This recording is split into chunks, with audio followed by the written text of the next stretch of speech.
यो मुलुक दुई ढुङ्गा बीचको तरुल जस्तो छ। प्रजा मोटा भया दरबार बलियो रहन्छ। राजाका भण्डार भनेका रैतानहरू हुन्। मेरा साना दुःखले आर्जेको मुलुक होइन, सबै जातको फुलबारी हो।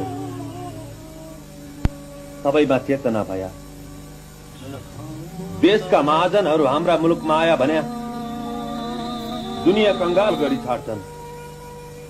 देशका कपडा लगाउन मना गरिदिनु, आफ्नो देशको कपडा बन्न जान्नेलाई नमुना देखाइ सघाउनु र बन्न लगाउनु। यसो भया नगद विदेश जाँदैन। अन्याय मुलुकमा हुन नदिनु। निया निशा बिगार्न भनेको घुस दिने घुस खाने।